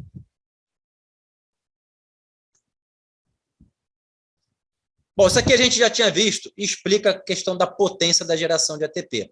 Só frisando, comparado à oxidação da gordura completa na mitocôndria, quando o glicogênio muscular vira CO2 e água, também lá na mitocôndria, a potência é 2,5 vezes maior do que a oxidação da gordura. Quando o glicogênio muscular vira lactato anaeróbio, fermentativo, a potência, quando comparada à queima da gordura, são 6 vezes maior, e o mesmo raciocínio se aplica quando a gente compara a fosfocreatina, quando comparada à gordura, 11 vezes maior. Então, essa é a potência para gerar ATP. Né? Então, isso a gente já tinha visto, esse slide está na aula 2, se eu não me engano, esse slide aqui também, mas agora eu vou puxar rapidinho para a clínica, fazer aqui um balançozinho para a clínica, para você vai entender alguma coisa. Potência para a síntese de ATP, isso a gente já sabe. Potência para a síntese de ATP. Creatina fosfato é o top, número 1, beleza. Glicólise, glicogenólise fermentativa, é rapidinho, 10 reações, beleza. Muito ATP por segundo. Fosforilação oxidativa pelo carboidrato é a aula de hoje, exatamente a aula de hoje. Já tem uma potência menor. E a potência da gordura menor ainda. Acabamos de ver no slide anterior, menor ainda. E aí, olha só que interessante, sem muita bioquímica básica agora, não preciso de bioquímica para explicar isso. Se eu for pensar em performance, não estou falando em treinamento, estou falando agora em performance, é o dia da prova, é competição. E a atividade é intensa, bem intensa, está no seu limite. Se eu estou com uma restrição de carboidrato crônico, vamos lá para o extremo, dieta cetogênica. Crônica, pensando em performance, no dia da competição, atividade intensa. Um cidadão que está em dieta cetogênica, ele faz com eficiência glicólise ou glicogenólise fermentativa? Não tem como. Por falta de substrato e por falta de enzima. Entre aspas, falta de enzima, eu vou chegar lá. Ele faz fosforilação oxidativa por carboidrato? Não, não tem carboidrato, ou se tem, tem pouco, e as enzimas que degradam o carboidrato também não estão lá na plenitude. O que ele pode fazer bem? Eventualmente, se tiver creatina fosfato, inclusive se estiver suplementando, ok. E fosforilação oxidativa por lipídio, faz até melhor. Mas pensando no dia da prova, eu estou frisando que é o dia da prova, tá, gente? Porque durante o treinamento cabe muita coisa, e dependendo do atleta, do tipo de atleta do esporte, tá? Ultramaratonista, por exemplo, e por aí vai. Mas, enfim, eu estou no dia da prova, estou no dia da competição. A grande maioria das competições esportivas em alto nível requerem carboidrato. A grande maioria.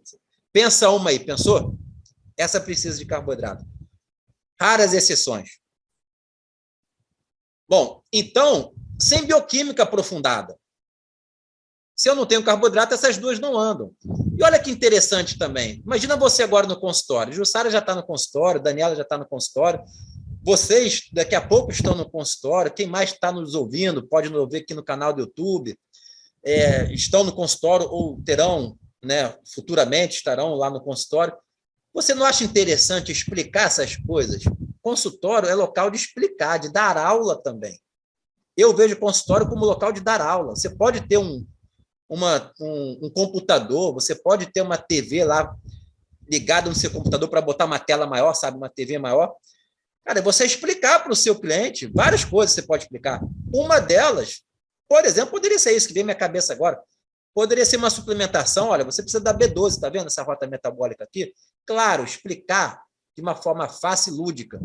Mas você pode ter certeza que você vai ganhar muito crédito com o seu paciente se você explicar o porquê daquilo.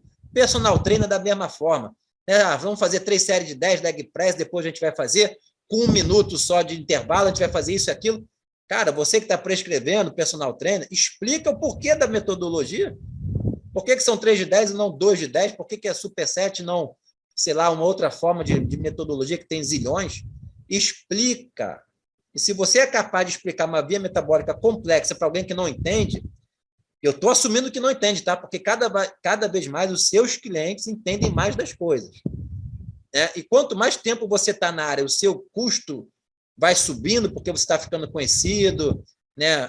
Por competência, óbvio, a sua consulta vai aumentando de preço, de 100 passou para 200, de 200 está para 500, de 500 está 1.000, você pode ter certeza que o seu cliente também está mais capacitado, já tem mais bagagem, tem raciocínio e te cobra conhecimento. Não vai engolir qualquer coisa, não. Ele te cobra conhecimento. Então, você explicar as coisas é válido. Ali é local de aula, de empatia, se colocar no lugar da pessoa.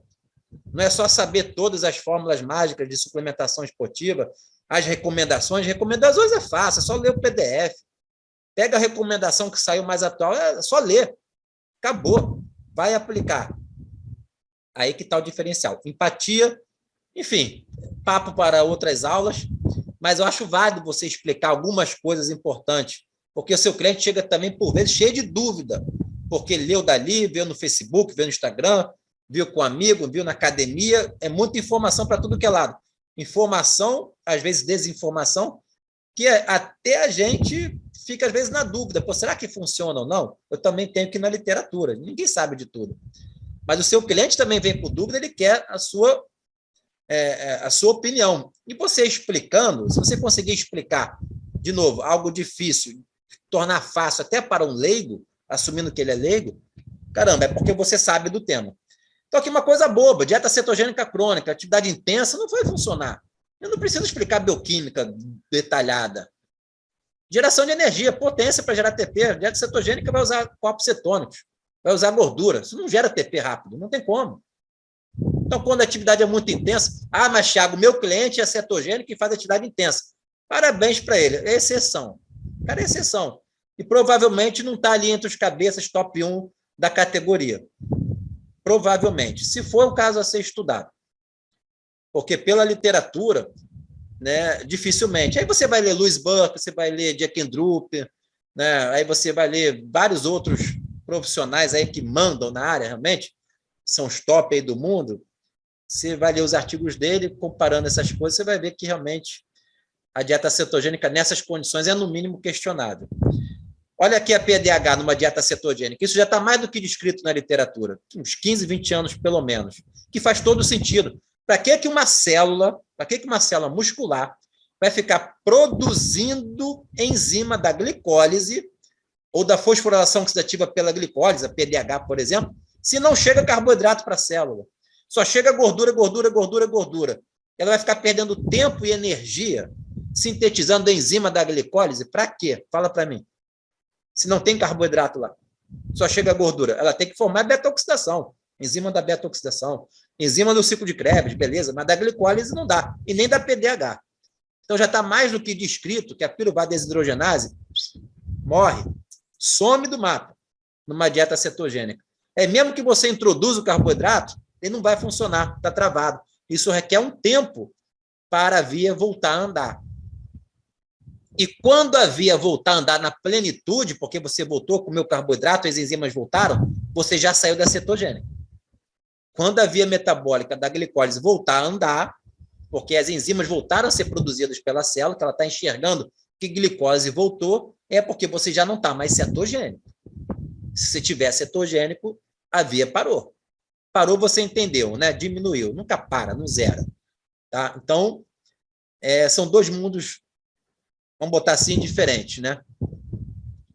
Então, vamos lá. Algumas perguntas finais para a gente depois também abrir para perguntas aqui. A única função do ciclo de Krebs é oxidar o acetilcoenzima A, ou seja, gerar energia na forma de ATP, aquela única molécula, e produzir o NADH e o FADH2? É a única função do ciclo de Krebs? É queimar aquele acetil-CoA para produzir ATP e NADH e FADH2? Aqui estão as moléculas, tá, do NADH e FADH2, para quem não conhece, né, são derivados, então, de vitaminas, e aqui está representados os hidrogênios, que são, então, captados ali. Bom, eu digo para vocês que não, a resposta é não. Isso a gente vai ver nas outras aulas.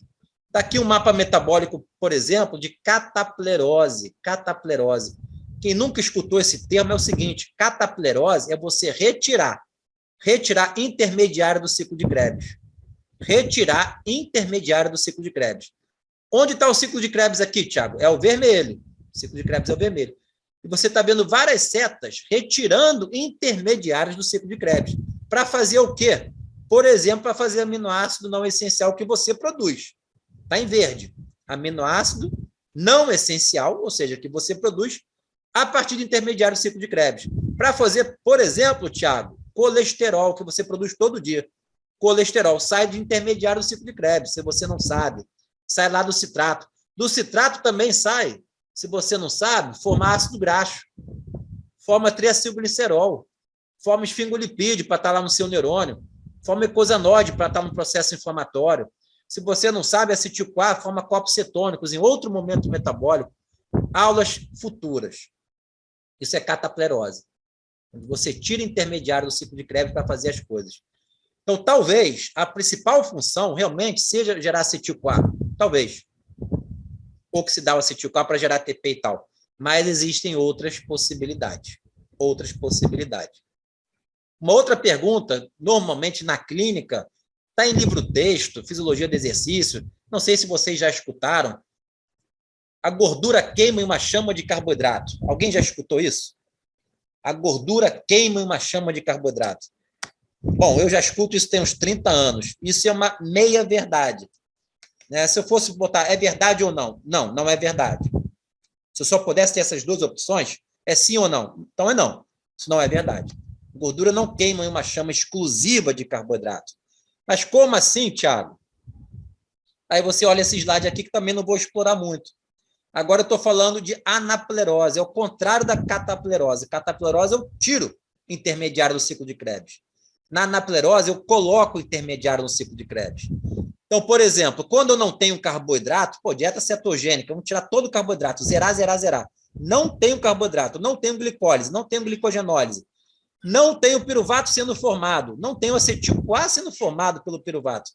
E o piruvato também forma oxalacetato, para quem não sabe, que é um intermediário do ciclo de Krebs. Isso morreu, estou na dieta cetogênica estrita, morreu. Então, a gordura que eu tenho, como que ela vai ser queimada? Porque a gordura, a gente vai ver na próxima aula, mas vocês já sabem, ela entra no ciclo no acetilcoenzima A. No acetil-CoA. A gordura entra ali, alguns aminoácidos entram ali, o carboidrato entra ali. Acetil-CoA. Já tinha dito isso no início da aula. O acetil-CoA, para ser queimado, para entrar no ciclo de Krebs, para perder aqueles 2 CO2 que ele tem na molécula, quanto estrutura, a primeira coisa que tem que acontecer é ele se condensar com oxalacetato. Mas o oxalacetato vem majoritariamente, para quem não sabe, majoritariamente, vem do piruvato, vem do carboidrato. O oxalacetato, majoritariamente, vem do piruvato, vem do carboidrato. Se eu estou numa cetogênica pura, essa via quase não existe. Vamos pensar assim, tá? Nada na bioquímica é tão 0 ou 100, é preto no branco. Mas vamos pensar assim para facilitar o raciocínio.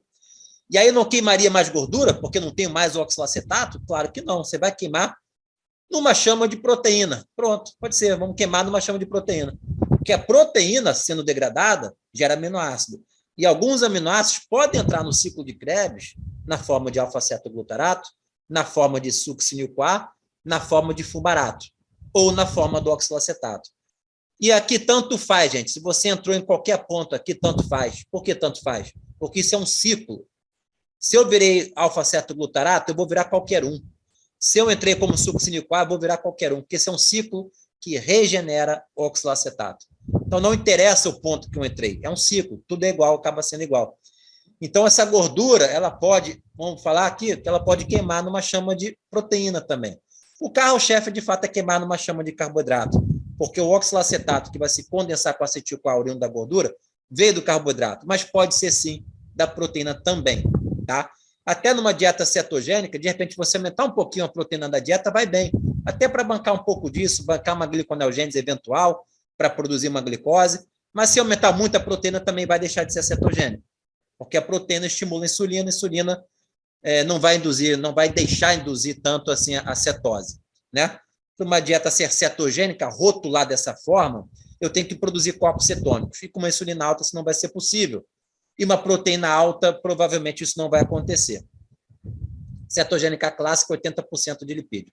70%, 80% de lipídio. E tem várias aplicações, tá? Cetogênica tem várias aplicações. Que também não é o caso dessa aula. Bom, e aqui tem um nome que eu particularmente acho feio, mas eu tenho que dizer, já finalizando a aula. Ciclo de Krebs, então, uma rota anfibólica, é um nome feio, mas está na literatura. Ciclo de... Feio para mim, tá? Tem gente que pode achar bonito. Ciclo de Krebs é uma rota anfibólica, possui reações catabólicas, que eu acabei de mostrar, catabólicas, e anabólicas, né? Inclusive com essa cataplerose e anaplerose. Então, é uma rota anfibólica. Bom, esse é o momento que eu posso deixar para algumas perguntas para vocês, e eu tenho aquelas 5 perguntas bem rápidas no final, que a gente passa rápido. Alguém tem alguma pergunta? Só abrir o microfone e pode falar. Curiosidade, pergunta, dúvida, se eu souber responder agora, eu respondo. Se não, né, peço ajuda dos universitários e numa próxima eu respondo. Então, perguntas finais, para a gente poder finalizar. Primeira pergunta. A função principal do ciclo de Krebs é gerar energia? Não. Não. Não, isso ficou claro. Então, não. Nocaute. Tive que botar o Anderson Silva nessa, coitado. Sou fã dele, mas nessa eu tive que colocar. Nocaute. Acertou. Não é. A principal função do ciclo de Krebs não é gerar energia. É gerar NAD e FAD. E tem várias outras funções, como a gente viu. Tá? Gerar energia na forma de ATP, não. Só forma uma. Então, não. Próxima pergunta. A produção de água na cadeia de transporte de elétron atende à demanda diária? Você viu que eu estava assim, bem inspirado, né? A produção de água na cadeia de transporte de elétron atende à demanda diária de água nossa? Não, pô. Não. Ó, do camelo atende, tá? Do camelo atende. Ele fica uns 5 dias, uma semana sem beber água. Aquela corcova do camelo é cheio de gordura. Tem várias adaptações no camelo. Eu não sou nenhum fisiologista de camelo. Mas uma das coisas que acontece, que está até no livro de bioquímica, aquela corcova toda, que é muita gordura, ela vai sendo oxidada no momento de privação hídrica, que passa às vezes por semana, né? E vai sendo oxidada e vai gerando água. E parte das adaptações do camelo para sobreviver no deserto, com privação de água, é oxidar aquela gordura e produzir água para ele. Bom, aqui não, com certeza não, a gente produz só 300 ml, um copo pequeno. Então, resposta não, Anderson Silva não vai ficar em pé. E vamos embora. Próxima pergunta. São 5. Se todo o piruvato produzido na glicólise for oxidado aerobicamente, o NADH citosólico produzido na glicólise tende a acumular? NADH, ou seja, reduzido com hidrogênio, já que esse NADH não vai ser utilizado para reduzir o piruvato em lactato. Não vai ser utilizado para reduzir o piruvato em lactato, já que o piruvato vai ser queimado na mitocôndria. Aquele NADH vai começar a acumular no citosol? Não, ele vai para a matriz mitocondrial. Exatamente. Se ele acumulasse no citosol, ele dava o maior problema para a glicólise. Ele acabava, inibia aquela enzima, gliceraldeído 3-fosfato desidrogenase da aula passada. Gliceraldeído 3-fosfato desidrogenase precisa de NAD. Se começar a acumular NADH, ela para e todo o fluxo glicolítico para.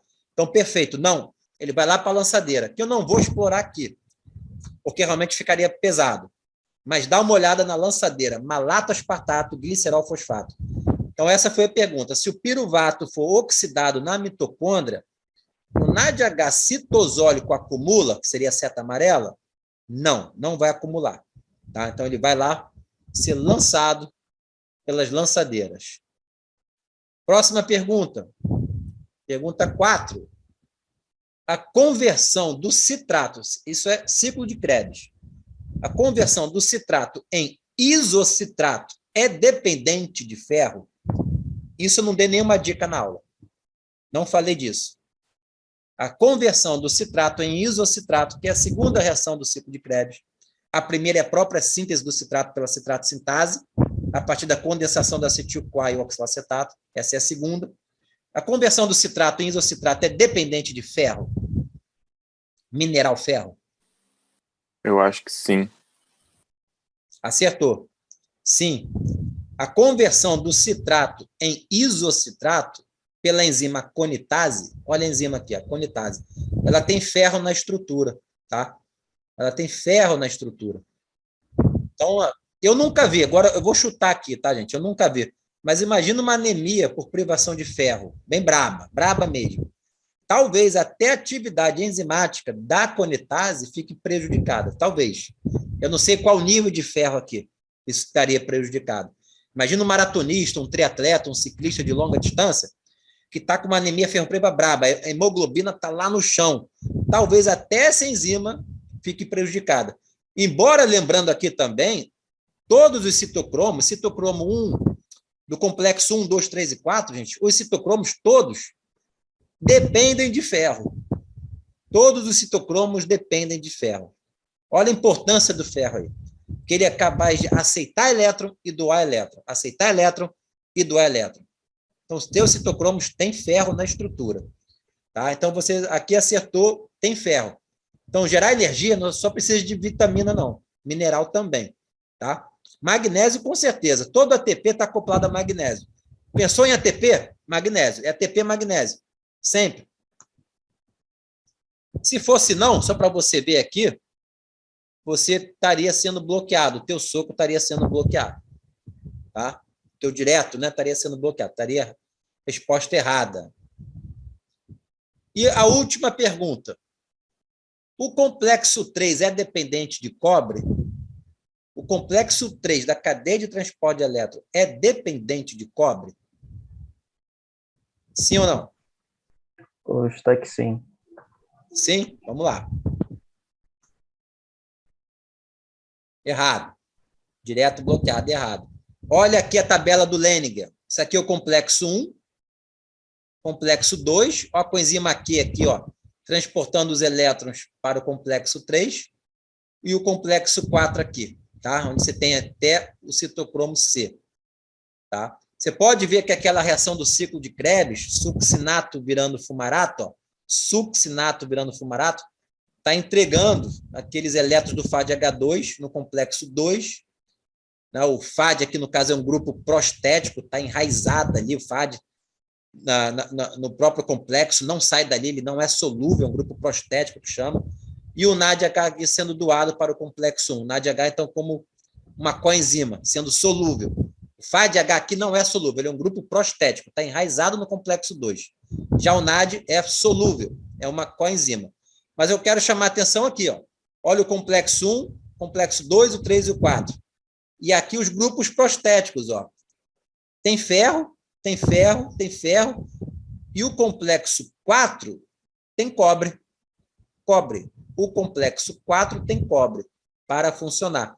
Mas a pergunta foi se o complexo 3 é dependente de cobre. A resposta é não. O complexo 3 não é dependente de cobre. Ele é dependente de ferro. De cobre, só o complexo 4. Beleza? Então, voltando aqui, ó. Se a resposta fosse não, estava lá, você teria acertado. Nocaute, bonitinho. Tá? Não. O complexo 3 não é dependente de cobre, só o 4. Então, estou voltando. E a gente vai aqui agora para os finalmente. Calma aí, desculpa, voltando aqui. Que é a próxima aula, então, gente. A próxima aula comigo, continuando na questão da bioenergética, vamos entender o metabolismo de lipídio. É claro que quando chegar na acetil-CoA, tudo é repeteco. Aí não vou voltar. Chegou na acetil-CoA, tudo é repeteco. Vamos entender antes do acetil-CoA. O que acontece antes do acetil-CoA. Tá? Então, se puder adiantar alguma coisa de estudo, qualquer livro desse de bioquímica, até de fisiologia do exercício, fisiologia humana também, vai ajudar bastante, tá?